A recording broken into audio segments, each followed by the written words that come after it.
Good evening friends, मैं रत्नेश भाटी हाजिर हुआ फिर से अवसर क्लासेस में आप सभी का स्वागत करता हूं।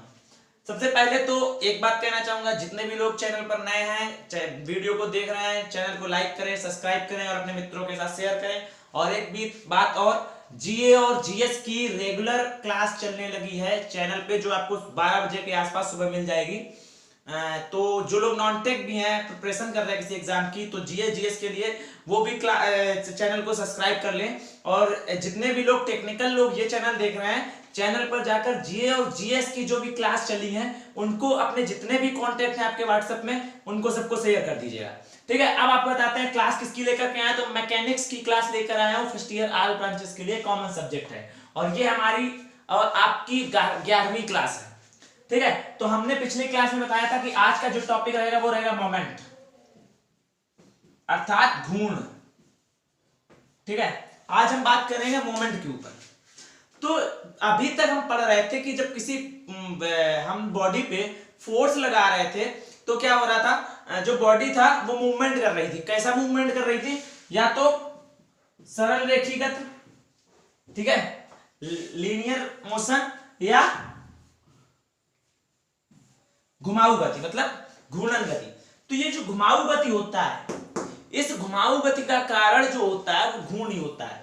कारण क्या होता है, इसका रीजन अब हम बताते हैं। जब मान लो एक बॉडी हमारे पास है कोई, ये ठीक है, ये हमारे पास कोई बॉडी थी एक, इसका एक पॉइंट O है, ठीक है, और एक पॉइंट कोई ये है, ठीक है।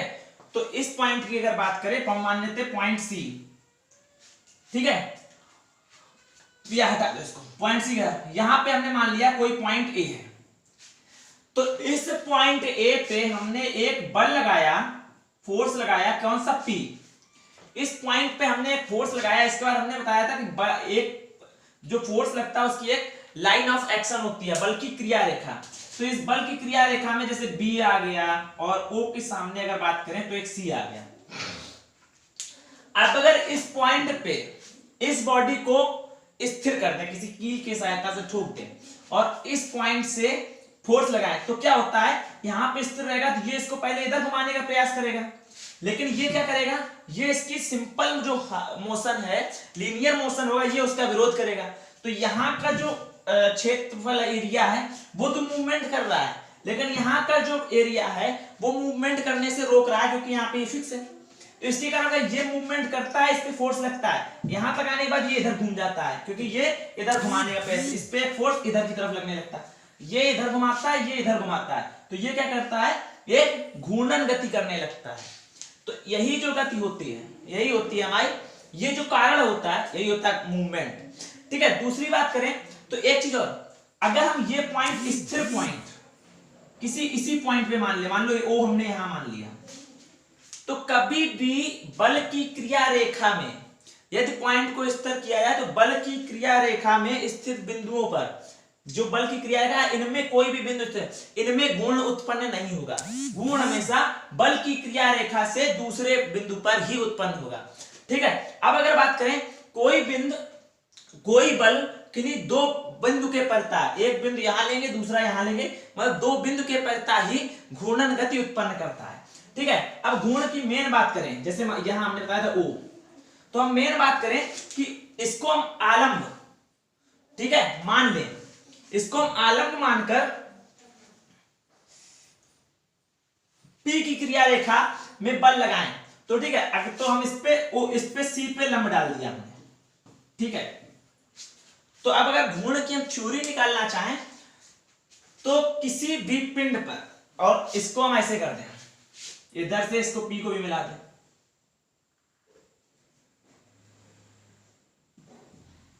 ये आगे के लिए है। ठीक है, तो गुण किसी बिंदु को, यदि किसी बिंदु के परिता, मतलब यदि किसी पिंड को किसी बिंदु के परिता घुमाने वाला प्रभाव जो होता है, अब हमने बोला यहां पे बल लगाया, तो इस बिंदु के परिता जो घुमाने वाला प्रभाव उत्पन्न हो रहा है, इसी को हम बोलते हैं क्या, घूर्ण। क्या बोलते हैं, घूर्ण बोलते हैं। किसी भी पिंड का किसी भी बिंदु के परता जो घुमाने वाला प्रभाव होता है, उसी को हम क्या बोलते हैं, घूर्ण बोलते हैं। ठीक है, जैसे ये बॉडी थी तो बिंदु O के परिता घुमाने वाला प्रभाव उत्पन्न कर रहा कौन सा बल, P। तो यही जो प्रभाव होगा यही हमारा घूर्ण कहलाएगा। अब अगर बल या घूर्ण के मान की बात करें कि अगर किसी पिंड पर हमें घूर्ण निकालना है तो कैसे निकालेंगे। तो मान लिया कोई बिंदु O के परिता घूम रही है, ठीक है, O के परिता घूम रही और इस पे हमने इससे लंबवत डिस्टेंस डाल दी,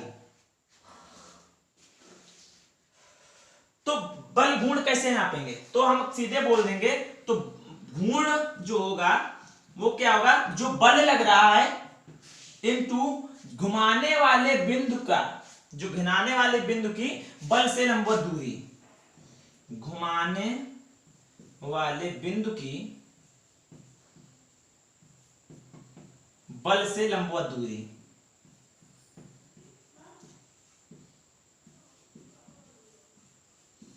ठीक है, अभी तो ये एक फार्मूला हमारा बन गया। ठीक है, अगर घूर्ण इसको हम रिप्रेजेंट करते हैं m से, ठीक है, इसको हम कैसे पढ़ते हैं, रिप्रेजेंट m से।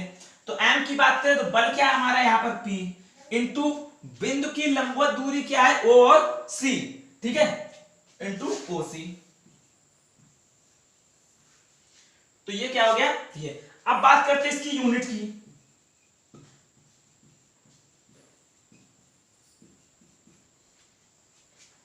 ठीक है, बात करते हैं इसके यूनिट की। तो यूनिट की बात करेंगे तो फोर्स की यूनिट न्यूटन, डिस्टेंस की यूनिट मीटर। तो घूर्ण की जो मोमेंट की आपकी यूनिट होगी वो क्या हो जाएगी, मोमेंट की यूनिट हो जाएगी आपकी न्यूटन इंटू मीटर। ठीक है, अब अगर बात करेंगे तो सबसे पहले लिखेंगे किसी भी गुण को m के द्वारा रिप्रेजेंट करते हैं और अब किसी भी बिंदु के पर किसी भी पिंड का घूर्ण उस पिंड के किसी बिंदु के परता घुमाने वाले प्रभाव को उस पिंड का घूर्ण कहते हैं। ठीक है, अब यह बात करें कि किसी भी पिंड का जो घूर्ण होगा वो अधिकतम कब होगा या न्यूनतम कब होगा। ठीक है, तो अगर बात करें तो हमने बताया यदि ये बिंदु इस पॉइंट पे आ जाए, जब घूर्ण वाला पॉइंट लंबवत दूरी कौन सी घुमाने वाले बिंदु की बल से लंबवत दूरी 0 हो जाए, या जो घुमाने वाला प्रभाव वाला पॉइंट है वो बल की क्रिया रेखा में आ जाए, तब हमारा बल का मान घूर्ण का मान 0 हो जाता है। ठीक है, या तो इसकी वैल्यू ये जो दूरी है लेंथ की 0 हो जाए, या बल जो लग रहा है हम बल ही ना लगाएं। ठीक है, तो घूर्ण की दूरी क्या हो जाएगी 2, मतलब क्या होगी जब कम मान कब होगा, कम मान वैल्यू मिनिमम कब होगी, वैल्यू कब मिनिमम होगी, कब जब या तो p इक्वल टू 0 या तो लंबवत डिस्टेंस इज इक्वल टू 0। जब दो में से कोई एक वैल्यू 0 होगी तो क्या हो जाएगा, मोमेंट सबसे कम होगा। ठीक है, अब बात करें अधिकतम मान कब होगा, तो वैल्यू मैक्सिमम कब होगी, व्हेन कब जब p मैक्स होगा या l मैक्सिमम होगी, दो में से कोई भी या दोनों मैक्सिमम हो जाए तो क्या हो जाएगी, जो वैल्यू है वो मैक्सिमम हो जाएगी। अब बात करते हैं यूनिट, हमने बता दिया कि इसकी जो यूनिट होती है वो क्या होती है आपकी न्यूटन टू मीटर। अब बात करते हैं अगर आपसे बोल दिया जाए कि निकालने का भूल तो एक तरीका बता दो, जैसे मान लीजिए हम भूल गए तो क्या होता है, तो वो तरीका बताते हैं। ठीक है,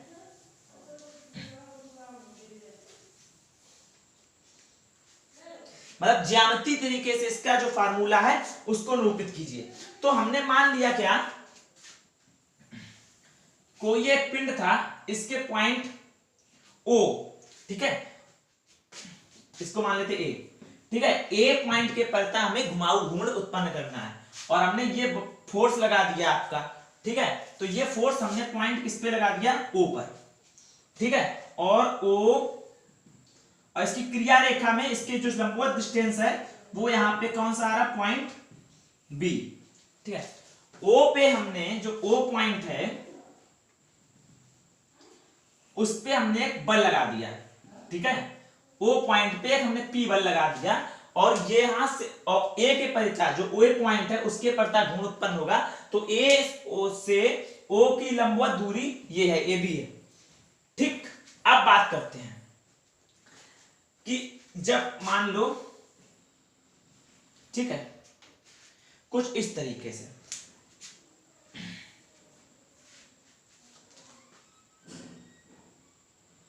ठीक है, तो या हम, ठीक है, यहां हो गया, तो या मान लो हमने बल यहां से लगा दिया, ठीक है, नहीं ठीक है, रुको, हाँ रुको, ये बल है, ठीक है, ये बल हमने इधर लगा दिया। अब क्या करते हैं, ये कोण हमें पता चल गया, जब लंबवत डिस्टेंस है तो ये कैसी हो गई 90 डिग्री, ये कोण हम आ गया 90 डिग्री। तो इसमें बोला है कि कोई बल P किसी बिंदु पर P बल AB के क्रिया रेखा के रूप में काम कर रहा है, AB द्वारा मान तथा दिशा में पूर्णतः निरूपित हो रहा है। तो इन्होंने ये बोल दिया, ये जो है हमने बल लगाया है, ये मान तथा दिशा में इस पे निरूपित हो रहा है, यहां पे से भी एक बल लगेगा, एक इधर से लगेगा, एक इधर से लगेगा, ठीक है, तो निरूपित हो रहा है। तो इन्होंने क्या कहा है कि जब O से AB पर ओ यार एक चीज गड़बड़ हो जाएगी, हाँ, O से AB पर लंब डाल दिया हमने, ठीक है, O से AB, तो इन्होंने ये बल यहां से ना दिखा के यहां से दिखा दिया, समझो, कोई बल पॉइंट A से कोई फोर्स लग रहा है, ठीक है, जो इसकी क्रिया रेखा में B आ रहा है, और इस पॉइंट O पॉइंट के परता घूर्ण उत्पन्न हो रहा है, ठीक है, उन्होंने कुछ इस तरीके से दिखा दिया है, ठीक है। तो उन्होंने कहा है कि कोई बल P AB द्वारा निरूपित हो रहा है, P AB द्वारा क्रिया रेखा में निरूपित हो रहा है, और इस O पॉइंट के परता ये घूर्ण उत्पन्न कर रहा है। तो O से AB पर लंब डाला, ठीक है, डाल दिया, तो बल ON पर लंब डाल दिया, तो बल बोला है कि बल P का O पर घूर्ण क्या होगा, तो हमने बताया था M equal to P into लंबवत डिस्टेंस, यही तो बताया था, moment equal to force into perpendicular distance. अब P की वैल्यू यहां क्या दिया है, तो M इक्वल टू P जो है वो AB द्वारा निरूपित हो रहा है, ठीक है, तो क्या क्या हो गया, AB इंटू ON। P जब AB द्वारा निरूपित हो रहा है, चूंकि P को हम निरूपित कर रहे हैं किसके बराबर, मान तथा दिशा में AB के द्वारा, इसकी वैल्यू जो है P की वो AB के बराबर है, तो P की जगह हमने क्या लिख दिया, AB। तो जब AB रख दिया, AB इंटू ON, अब हम बात कर लें, ठीक है, AB इंटू ON, तो अब बात करें M इक्वल टू AB क्या है, अब पहले यहां AB दे देते हैं, A और B, तो अगर हम बात कर ले त्रिभुज OAB में, किसमें, OAB में ON क्या है, कर्ण है, AB क्या है, आधार है, ठीक है, और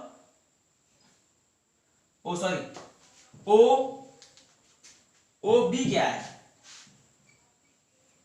लंब है, क्योंकि इस कोण के मान की बात कर रहे हैं, ठीक है, AB बेस है एंड OA कर्ण, ठीक है। तो जब ये हो गया, तो अब O1 इक्वल टू हमें निकालना क्या है, यहां से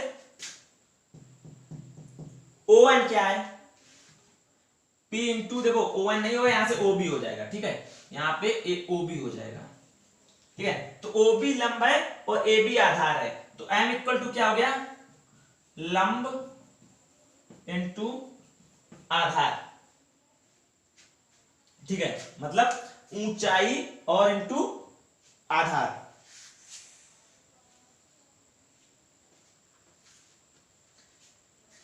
OB क्या है, त्रिभुज की ऊंचाई या लंब, ठीक है, और AB क्या है, त्रिभुज का आधार। तो अब देखो बात करते हैं, लंब इंटू आधार, और त्रिभुज के क्षेत्रफल की बात करें, त्रिभुज का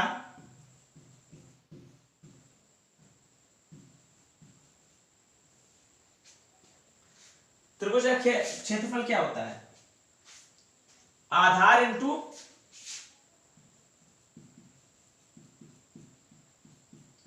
ऊंचाई, ठीक है, आधार है AB इंटू ऊंचाई क्या है, OB, आधार AB है इंटू OB है, ठीक है, और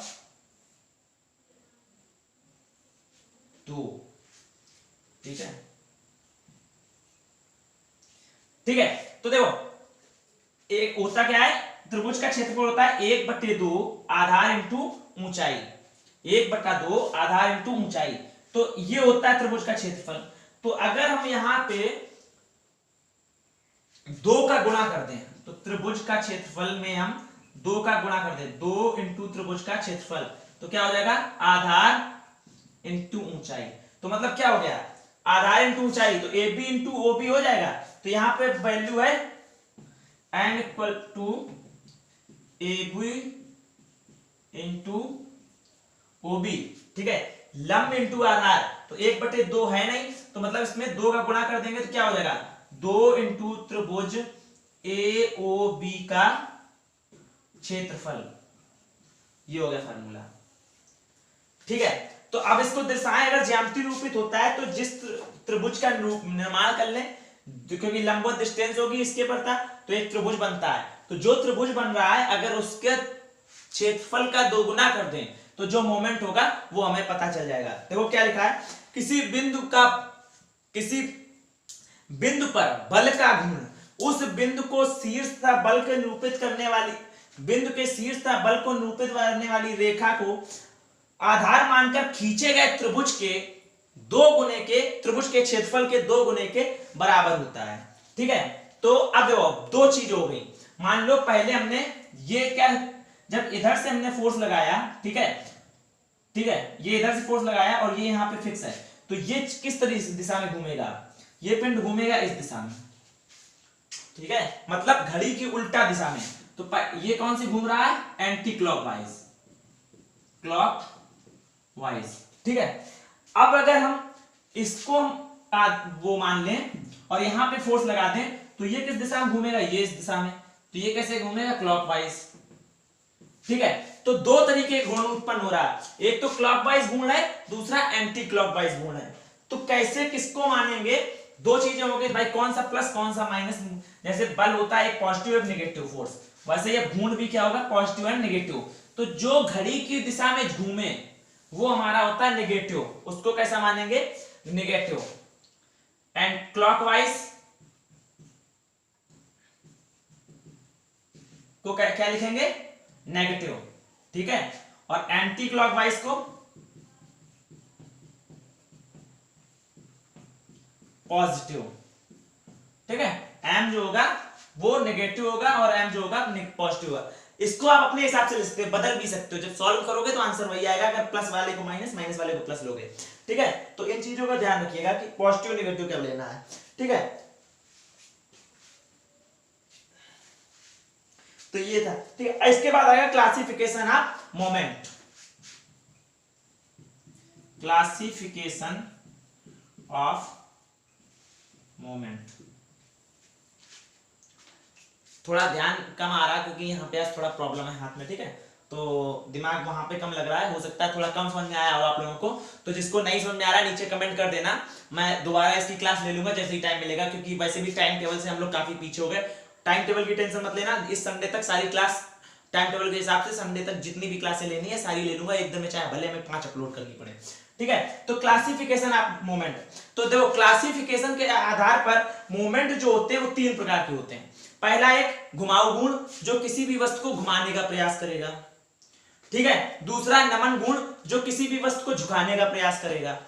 तीसरा होगा जो हमारा वो ऐंठन गुण, जैसे ऐसे दो ये फिक्स है, अगर हम इसको इधर फोर्स लगाएं इस पे तो ये कुछ इस तरीके घूमेगा, और नीचे वाला सिरा फिक्स कर दें तो ये क्या होगा, ये फिक्स है, ये घूमेगा, तो ये क्या ऐंठने का प्रयास करेगा। जैसे कपड़े के एक सिरे पर नल पे ऐसे फंसा के ऐंठते हो ऐसे, तो क्या करते हैं, फोर्स लगाते हो, वो इधर को करता है, दूसरा इधर को खींचता है, तो होता क्या है ऐसे, तो क्या होता है, वो कपड़ा ऐंठने लगता है, वो होता है ऐंठन गुण, ठीक है। घुमाव गुण, जैसे आप एक स्केल लो, उसमें छेद कर दो, उस स्केल को कील के सहारे ऐसे लटका दो, तो अब क्या होगा, ये घूम जाएगी ऐसे पूरी, तो ये होगा घुमाव गुण। अब अगर इसी स्केल को आप जमीन में गाड़ दो, ठीक हो, तो फ्लेक्सिबल होती है, और यहाँ पे फोर्स लगाओ तो ये सिरा क्या होगा, कुछ ऐसे घुमाने का प्रयास करेगा, ये करेगा घुमाने का प्रयास, लेकिन ये फिक्स रहेगा, तो ये क्या होगा, ये झुक जाएगी कुछ इस तरीके से, तो ये होता है नमन गुण, ठीक है। तो 3 गुण होते हैं, घुमाव गुण, नमन गुण, ऐंठन गुण। टर्निंग मूवमेंट, घुमाऊ मतलब टर्निंग, ठीक है, ऐंठन मतलब झुकाऊ मतलब नमन या मतलब या झुकाव मतलब बेंडिंग और ऐंठन मतलब ट्विस्टिंग। ठीक है, कौन सा? टर्निंग, टर्निंग, ठीक है, ट्विस्टिंग, ठीक है, टर्निंग घुमाऊ, ठीक है, ट्विस्टिंग ऐंठन और नमन बेंडिंग मतलब नमन गुण। ठीक है, तो ये 3 प्रकार के गुण हैं जिनका क्लासिफिकेशन नेक्स्ट क्लास में करेंगे। आज के लिए इतना ही। जो लोग नए हैं चैनल को सब्सक्राइब करें, शेयर करें अपने मित्रों के पास। नेक्स्ट क्लास में मिलते हैं। जय हिंद, घर पर रहें, सुरक्षित रहें।